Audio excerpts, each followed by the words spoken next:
Welcome to Integrity Inspire, your daily dose of inspiration and motivation, featuring the bright and talented members of the Integrity Marketing Group family. Now, here's your host, Integrity co-founder and CEO, Bryan W. Adams. Well, hey guys, thanks a lot for joining us today. Really excited about everything we're going to have to cover today. The past couple of episodes, we've been taking time and talking about drive and commitment and what it takes to succeed. And we're going to continue along that same line today, and it's because it's so important for all of us to stay focused on the things that matter most, especially now with so much change that's happening around us. This morning, we're joined by someone who deeply understands the value of power of hard work, persistence, and focus. In fact, it has really been the cornerstone and hallmark of his career. Alan Town is the founder and CEO of Agent Service Connection and one of the most energetic and passionate people that I have personally ever met. And I think for most of anybody who's ever met Alan would say that the same thing. Alan and his team were one of the first groups that joined the Integrity family, and they brought so much experience and relationships and dedication and expertise to the table that we would not be where we are without having Alan join us here. In fact, Agent Service Connection continues to lead the way and continues to be just a leader for us. And Alan is a true leader and innovator in the industry. He's played a pivotal role in design, process, and distribution of some of the top final expense products in the nation. And one of Alan's favorite phrases is "failure is not an option," which is so true, especially in a time like today. And he backs up that philosophy every single day with a commitment to his business and the people around him, and really being able to be able to serve and help him and help them achieve their goals. He's one of my favorite people anywhere, and I'm so glad that Alan took time to join us today. So welcome, Alan, to the Inspire podcast. Really, it's an honor. Whenever we first started out with this podcast, you were one of the first people that I thought of and said, we're gonna have to get Alan on here when we need that extra inspiration. Because I know you bring it. And so thank you so much for joining us today. Excited to have you here with us. Well, Bryan, thank you so much for having me. This is truly my honor. It's a wonderful opportunity to address the entire Integrity Marketing Group family.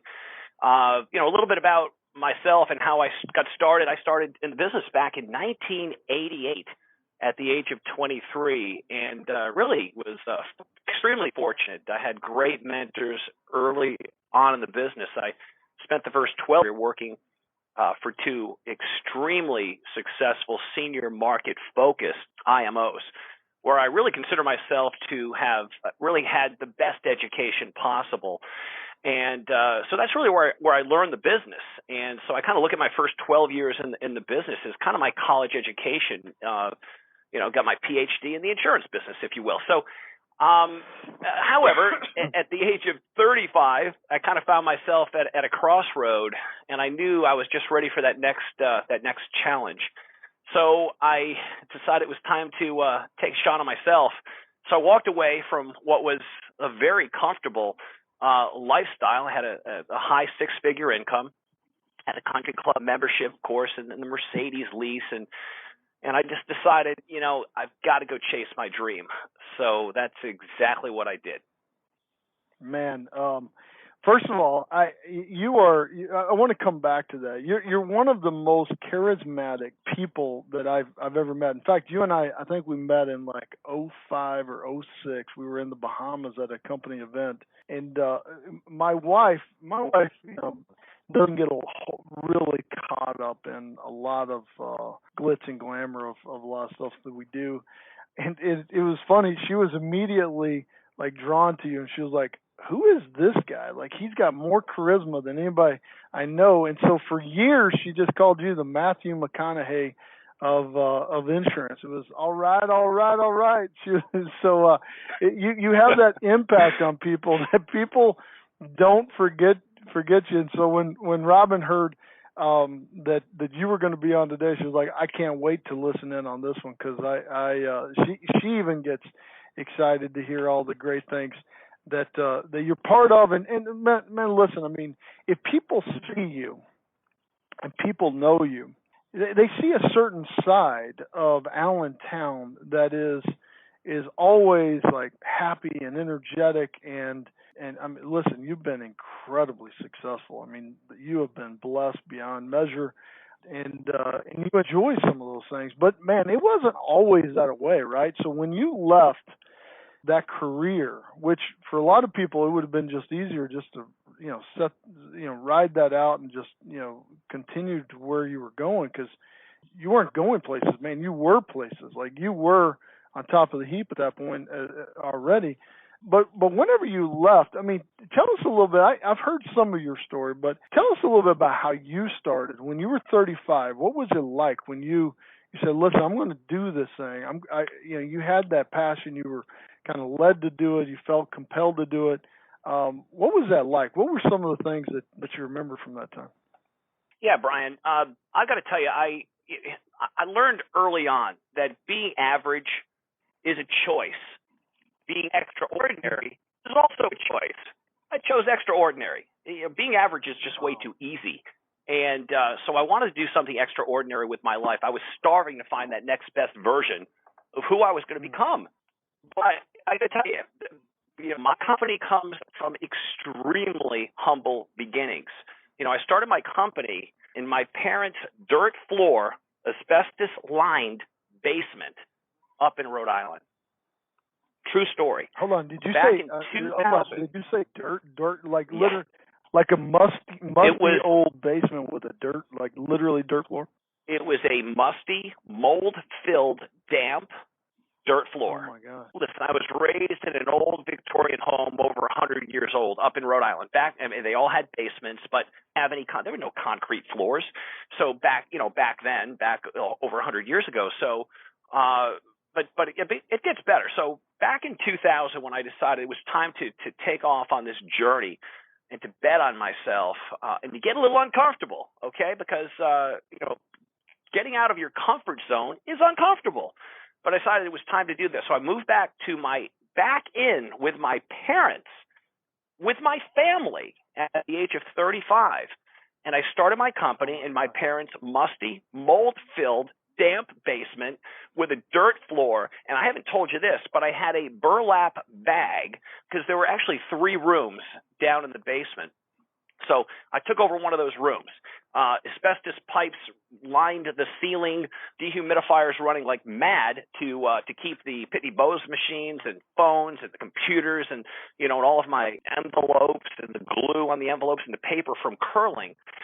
And I just took my hand and said, you know what, I'm going to go for it. But I had a burlap bag that I found in the basement. I cut it open and I hung it there in the doorway. So I had a little bit of a separation from the rest of the cobweb-filled basement. And I had visualize this, a burlap bag as a door and a dirt floor and a desk that was smaller than the one you're talking about now. But I did have some cool equipment. I had $150,000 to my name. I spent $30,000 on equipment, all the computers and the phone systems and the Pitney Bowes machines and get all the licensing that I had to go through and purchasing lists and all the various things that you've got to do to get an IMO started. And I was scared to death, but failure was not an option. I went, for the next 2 years, the next 2 grinding years, I spent that time in the basement 12, 15 hours a day just pounding the phone. And during that time of my life, I worked so hard, I don't remember my 30s. This is a true statement. That entire decade, I get emotional thinking about it. That entire decade is blank for me. Today, a lot of people, and in some cases, colleagues, they all see the after, and the after is pretty darn good, and they admire, and in some cases they envy. They need to understand, and I know my colleagues do, But people need to understand the humble beginnings and the extreme sacrifice that built this lifestyle. So, and I love to share the story, and I still 20 years later can't share the story without choking up.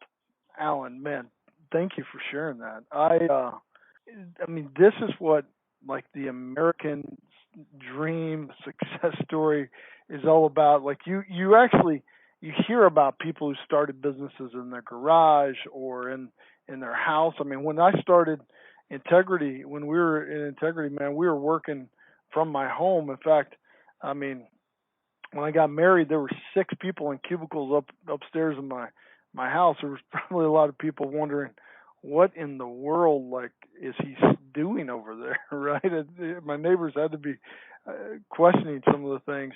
And there was a lot of time, man, that I was like, is this ever going to work?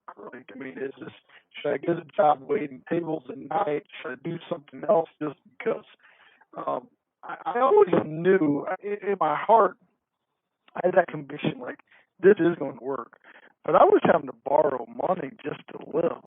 So I can relate to that point.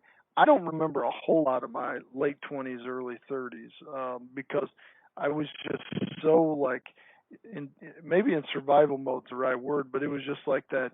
I've just got to make this work, right? And we just got to do everything we can. So there wasn't a lot of going out at night with friends and all that type of stuff. One, I didn't have the money to. Second, I didn't have a lot of the desire because I was so focused on how do we build this business overall. One of the questions I just want to ask you is, like, do you have any regrets? If you had to go back and change anything with that burlap sack, with the asbestos pipes, that's not very safe, with the mold, with the dirt floor, you were effectively homeless, bro. Like, I mean, talk about an American dream. Like, you may not consider it that at that time, but you and your family going back and moving in with your dad, that had to be a humbling experience. Would you have changed any of that, kind of knowing what you know now? No, absolutely not. It was the greatest gift. I mean, listen, I was never so scared in my life, but I had this attitude, again, that, failure was not an option. I had responsibilities to my family. My parents were the best. They allowed me to move back in with them rent-free, which is why I did it. Didn't cost me anything to live there except for food. But you know what's really scary? When you've got your life savings on the line and no income coming in, okay? Everything was outgo. I mean, everything was out. My first check, okay, my very first override check, and I'm so proud of it to this day, $34. That was what I made one week. My first week, I made $34, my first override. I was thrilled with that.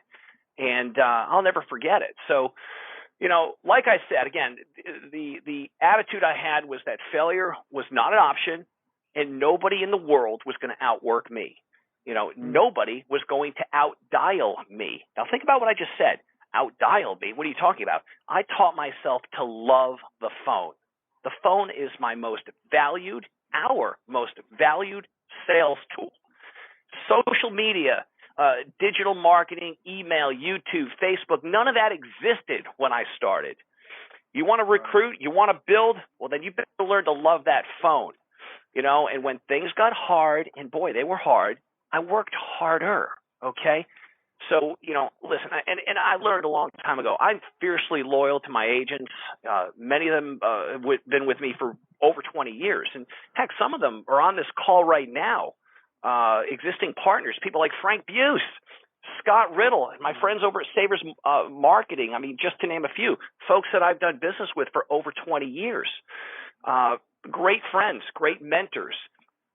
Loyalty is everything to me. I have a 20-year relationship with my primary carrier. I mean, think about this. How embarrassing it was for me when their marketing VPs wanted to come visit me in my home office in my dad's basement. So you'll get a kick out of this. So the address, 41 Usher Terrace, Suite A. And my dad laughed at that. He thought it was so funny. But, because you don't want it to be an obvious home address. So it was Suite A. My dad just died. You heading down to Suite A? It's just too funny. So, but yeah, so I had the marketing VPs, one very specific, Todd Swinson, a dear friend who I go back over 20 years with, actually. I told him, I said, you've got to have a very open mind to come into my office. And so just understand really what open. Really open. Yeah, I mean, hey, typically you want to wipe your feet, before you walk into a building or a home. He had to wipe his feet when he left my office. Yeah.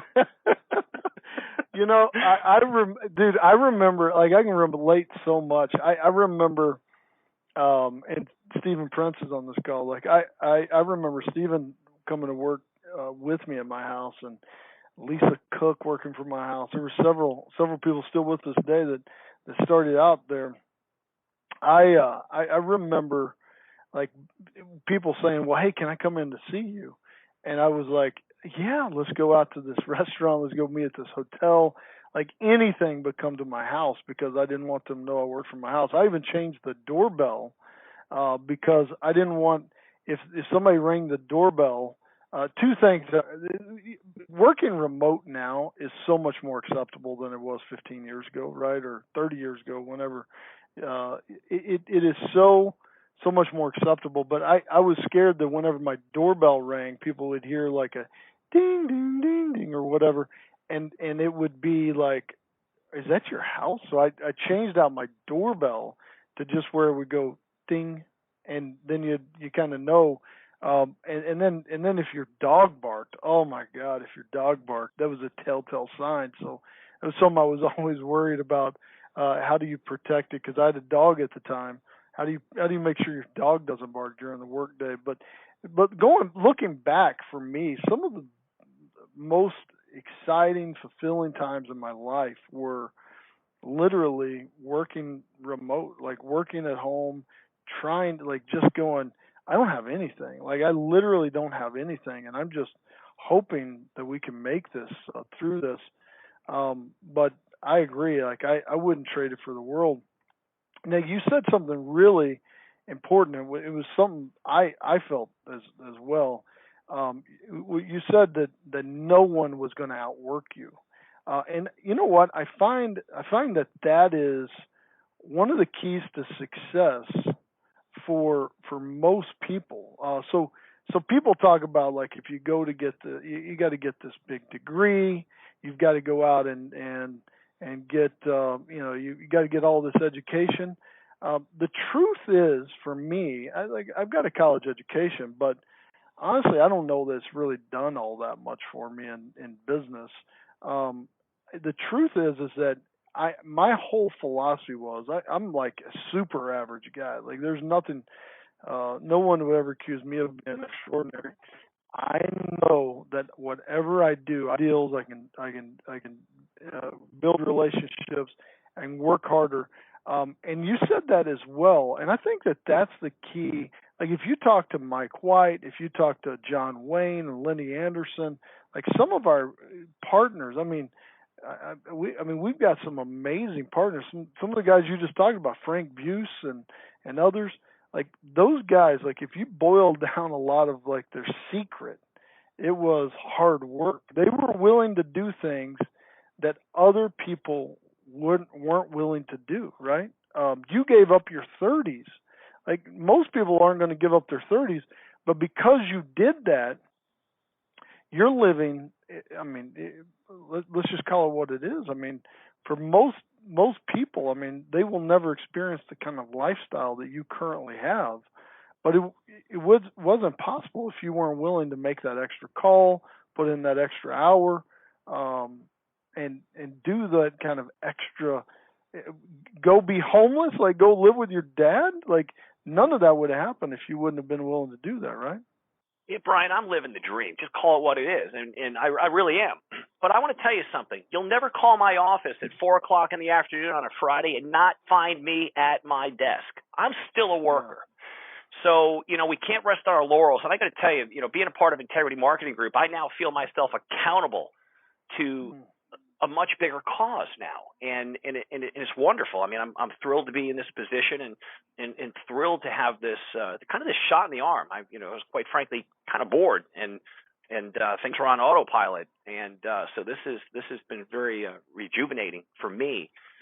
So, which is really kind of takes me back to, why I joined Integrity Marketing Group. And really it was the leadership. That's what grabbed my attention. And, as an example, Mike White, Mike, when Mike joined the platform, you had my undivided attention at that point. And just to kind of set the stage, Mike and I go back over 30 years. Mike has been one of my greatest mentors. He's one of my coaches. He's one of my great teachers. And more importantly, he's one of my best friends. And I contacted Mike. I was relentless because I knew he had a great IMO back in those days. And I felt so strongly about my product. I said, Mike, I'm going to come up to your office, if you'll have me. Give me a list of your agents. I'll show you how strong this product is. I will pound your phones, contacting your agents on your behalf and contract them for your agency just to get this thing up and running, get it started. So I think he thought I was probably half crazy, but I did it. Flew up to Atlanta. And again, this was 30 years ago. This was 1990. And it was funny, too, because back in those days, AC, who, of course, I've known for 30 years as well, was the VP of a local carrier there in Atlanta. And he kept hearing this name, Allentown. He was like, who is this guy that keeps contacting our top agents, trying to proselytize them and move them away from carrier A to carrier B? So, and we still laugh about it today. We weren't laughing then. At least AC wasn't. But seriously, it's the leadership, and that was really what really had me convinced that this was something that I needed to be a part of. So I knew I needed to be a part of it once I figured out some of the folks and some of the players involved, including you. Wow, thank you, man. I listen. I think what the points that you're making. You made a pretty interesting point, because I think we all do kind of get to this point at some level, where you said that you had frankly kind of gotten bored, right? So if you are playing on just the world-class team and you're just crushing it and you're kind of going through the motions, and it becomes like less of a challenge. You're like, man, I want to step up the competition, right? I want to, whether you're a golfer, whether you're Jim Sweeney with the racquetball, whether whatever it is, like you're like, hey man, I think I'm ready to step up my game and see how good I can become. And that's been kind of a common thing for a lot of us. I mean, when we first did our deal at Integrity with Steve Young and all that, man, there was some apprehension in my soul. And I know Tom and Mike, and I mean, for us, we were like, is this really what we want? You say you want to be the best, you want to be world class, but is this something you really want to try to prove? Because what if you fail, right? But failure wasn't an option, and there were times that for me, I got bored. Like you're just sitting there going, okay, this just kind of becomes routine, some of the things you do. And I've heard this from a lot of our partners with John Bettis and a bunch of different guys who said, man, I was kind of getting bored in life.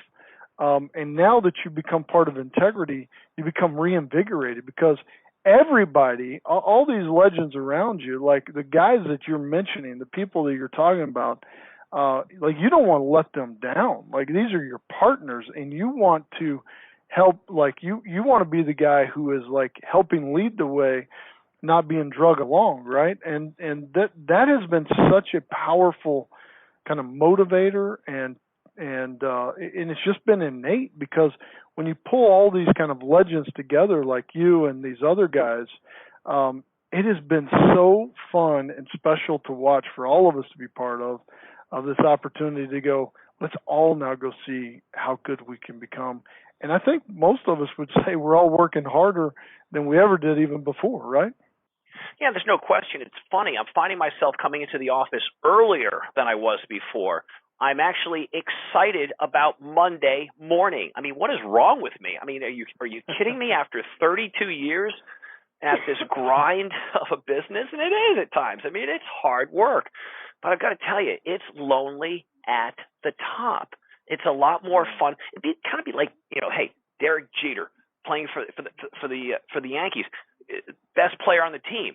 He probably loved being a part of the All-Star team, because when you're around the very best in the league, you just raise your own game. It's quite frankly more fun.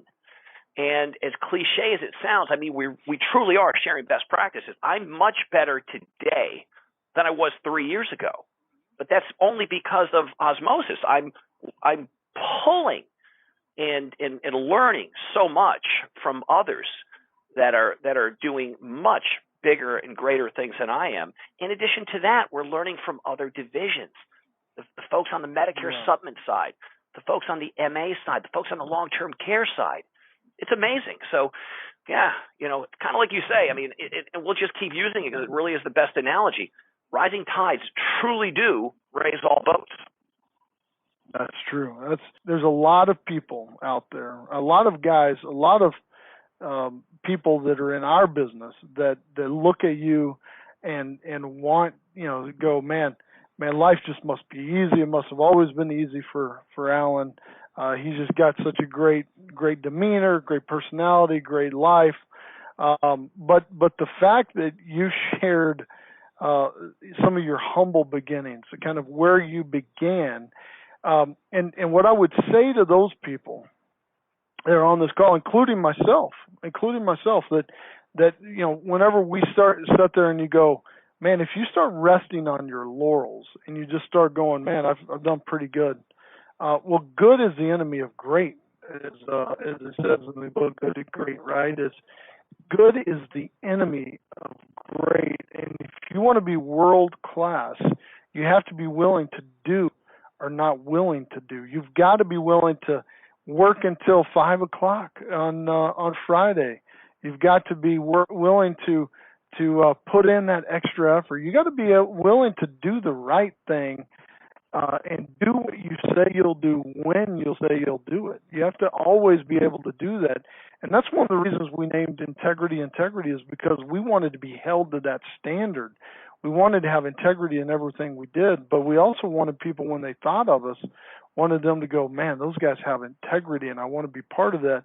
But having integrity is always pulling your weight and also going that extra mile to help others. And so, Alan, thank you so much for joining us today on this. I know that your message is timeless. This message of failure is not an option. There is no fallback position, right? We have to succeed, and you have to do, if you want to succeed, you have to do what others are not willing to do. And so, Alan, my brother, thank you very much for joining us today. Thank you for sharing those points. We're all in deep debt to you just because of all you've brought to the integrity table. And so, thank you, brother. I appreciate that. Well, I appreciate that. And you know what? I've got a challenge, and I hope that you don't mind. I want to challenge the many marketers that are on this call. Okay, guys, I'm a marketer. Okay, guys and gals, I am a marketer, true blue marketer. Okay, you're my people. Okay, I'm going to challenge you right now to step up your games. Okay, we've got an opportunity right now to do something very unique, and I will lead from the front. So let's pledge right now that we'll make 10 extra calls to producers each day. Let's pledge that we'll do that. Make the extra calls. Get a little bit uncomfortable. These marketers, but actually ask yourself this: are you willing to do the things that other marketers with other competing IMOs aren't willing to do? Let's separate ourselves from those marketers. Let's earn more of our agents' business. We do that by making ourselves accessible. They're looking for leadership. It's our job to provide it. So, Integrity Marketing Group continues to provide all of us with the tools that we need to support our agents, to help them navigate their way through this pandemic. So let's use them. I mean, whether it be information on telephonic sales systems, carrier options that are offering a telephonic system, sales scripts, we've got it all. So let's go ahead and support our agents and give them the kind of love that they deserve. I mean, without our agents, I mean, we've got nothing. So again, I'm challenging you guys to let's make some extra calls and let's go the extra mile. Bryan, back to you. Totally agree. Thank you very much, Alan. Appreciate that. Some of the tools that you just mentioned, we do provide a lot of tools. We provide a lot of opportunities. We're also providing a lot of real opportunity just for everybody on this call. I agree, and I accept that challenge, Alan. I will personally make extra calls today, and I think that is just such a great point. The other thing that you mentioned is we provide a lot of support and tools and things of that nature. And so tomorrow, please join us on the Inspire podcast, because I've asked Ann Wood, our Chief Marketing Officer, to join us to talk about leveraging the power of social media. So, like you said, back when you were getting started, you only had the phone. You could only get on the phone.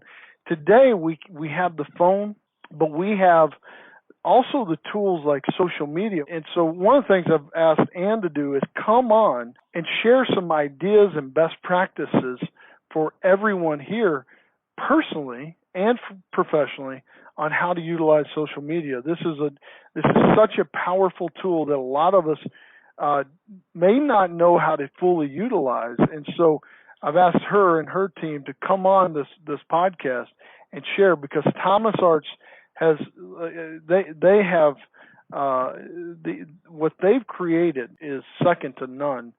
And especially around the social media aspect. So don't miss tomorrow. I've learned more in the last few weeks from her on social media than I've learned I know anything about. So I think she will teach us all a great deal. So excited to have everybody join us on that. Thank you guys. Have a great day. Talk to you soon.